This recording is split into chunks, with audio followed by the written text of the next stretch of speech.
पृथ्वी, ट्रेडिंगमधून इतके पैसे कमवतोस, जातात कुठं रे हे पैसे? तुला दाखवतो.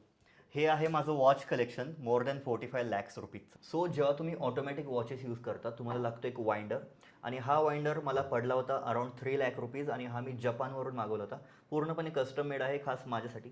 आणि आता मी तुम्हाला दाखवणार आहे माझं सगळ्यात फेवरेट वॉच, ते म्हणजे रोलेक्स डेटजस्ट 41 mm. हे जे काही तुम्ही गोल्ड पाहताय, जे काही तुम्ही डायमंड्स पाहताय, ते ॲक्च्युअल डायमंड्स आणि ॲक्च्युअल गोल्ड आहे.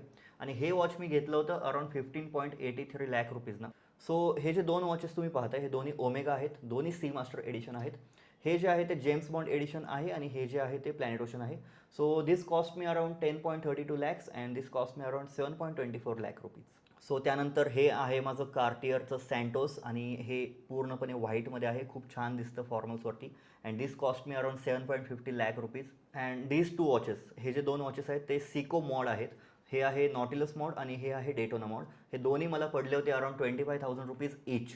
सो हे जे दोन वॉचेस तुम्ही पाहताय हे आहे सिको प्रेसाज आणि हे आहे सिको स्पोर्ट्स GMT. सो हे पडलं होतं मला अराउंड 50,000 अँड हे पण पडलं होतं मला अराउंड 50,000 रुपीज. आणि आपलं लास्ट वॉच ते म्हणजे हे कॅसिओ टिफनी ब्ल्यू कलर, आणि हे मला आय थिंक 4,500 रुपीजना मिळालं होतं. So this is the most beautiful watch in this whole collection आणि most cheapest watch in this whole collection. So तुम्हाला सगळ्यात जास्त कोणतं वॉच आवडलं माझ्या कलेक्शनमधील, कमेंटमध्ये नक्की सांगा.